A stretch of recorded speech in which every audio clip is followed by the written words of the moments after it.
Super man నటీనటులు David కురెన్స్వెట్ and Richard మిచలెస్ hall తదితరులు. దీనికి డైరెక్ట్ వచ్చేసి క్రేమ్స్. DC యూనివర్స్లో సూపర్ మ్యాన్ చిత్రాలకు ఉన్న క్రేజ్ గురించి ప్రత్యేకంగా చెప్పనవసరం లేదు.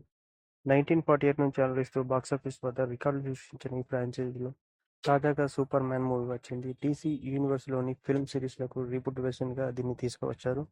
మరి మూవీ ఎలా ఉంది అంటే ఒకసారి చూద్దాం ఏంటి ఎలా ఉంది అని. సూపర్ మ్యాన్ స్టోరీ విషయానికొస్తే బహ్రన్పూర్పై బొరేవియా తన సైన్యంతో దాడి చేయడానికి ప్రయత్నం చేయగా ఆ చర్యను సూపర్ మ్యాన్ సమర్థంగా అడ్డుకుంటాడు. అయితే టెక్నాలజీ ఉపయోగించి ప్రయోగాలు చేస్తే లెక్స్ లూథర్ విలన్ తయారు చేసిన హ్యామర్ ఆఫ్ బొరేవియా చేతిలో ఓడిపోతాడు. సూపర్ మ్యాన్ వల్ల ప్రజలకు ఎప్పటికైనా ఆపద ఉంటుందని, అతన్ని ఖచ్చితంగా అడ్డుకోవాలని, అవసరమైతే అంతం చేయాలని ప్రభుత్వ పెద్దలకు చెబుతాడు. లెక్స్ లూథర్ సూపర్ మ్యాన్ పుట్టుపూర్వోత్తరాలను కనిపెట్టి అతను భూమి మీద రావడానికి గల కారణాలతో కూడిన ఓ వీడియోని విడుదల చేసి ప్రజలు అసహ్యించుకునేలా చేస్తాడు. మరి లెక్స్ లూథర్ చర్యలను అడ్డుకొని సూపర్ మ్యాన్ తన విశ్వసనీయతను ఎలా నిరూపించుకున్నాడు?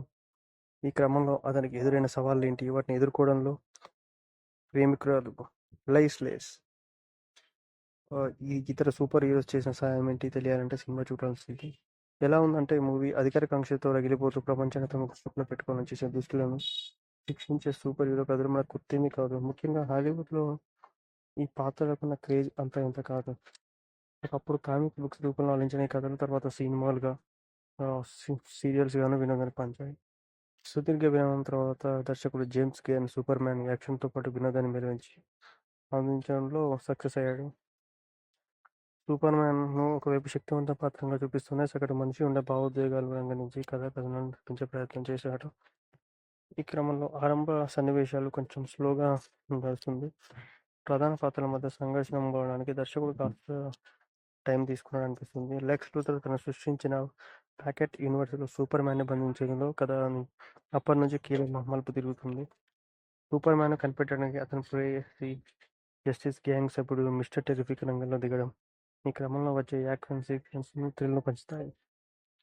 ఇక్కడి నుంచి కథ పూర్తిగా యాక్షన్ మోడ్ తీసుకుంటుంది. ప్యాకెట్ యూనివర్స్ నుంచి సూపర్ మ్యాన్ బయటకు వచ్చే సీక్వెన్స్లో సూపర్ డాక్ చేసే విన్యాలు ముఖ్యంగా చిల్డ్రన్స్ ఇస్తాయి. లూథర్ చర్యలను అడ్డుకునేందుకు సూపర్ మ్యాన్ నేరుగా రంగంలోకి దిగడం, అచ్చం తనలాగే ఉండే మరో వ్యక్తితో పోరాటం చేయడం, ఈ నేపథ్యంలో కొన్ని యాక్షన్ సీక్వెన్స్ అయితే ఆకట్టుకుంటాయి. చీకొట్టే ప్రజలు చివరికి సూపర్ మ్యాన్ను ఎలా ఆదరించారు అనేది మీరు లాస్ట్ వరకు చూడాలి.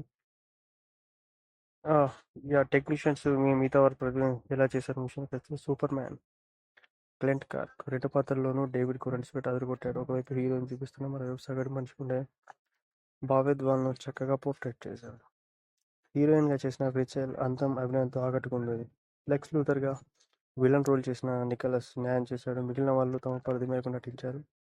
సాంకేతికంగా సినిమా కూడా బాగుంది. నిడివి కూడా తక్కువే కాబట్టి చూడొచ్చు. వినోదం, యాక్షన్ నుంచి సూపర్ మ్యాన్ తీర్చిదిద్దాడు దర్శకుడు జేమ్స్ గన్. ముఖ్యంగా లెక్స్ లూథర్ నేపథ్యాన్ని ఇంకాస్త డీటెయిల్గా చెప్తే బాగుండేది అనిపించింది. చాలా సన్నివేశాలు లాజిక్ దూరంగా సాగుతాయి. ఇది ఫ్యామిలీస్తో కూడా చూడొచ్చు. బట్ అక్కడక్కడ కొన్ని సీన్స్ తప్పించి మిగతా అంతా ఓకే. ముఖ్యంగా హీరో హీరోయిన్స్ యాక్షన్స్, కామెడీ కూడా ఉంటుంది. ఇది ప్లస్ పాయింట్స్. కొంచెం నెగిటివ్ టైప్ వేస్తే కొన్ని సన్నివేశాలు డ్రాగ్ అయినట్టు అనిపిస్తాయి. ఓవరాల్గా అయితే మూవీ చూడొచ్చు. తక్కువ స్పేస్ రన్ టైం కాబట్టి చూడొచ్చు. Thank you.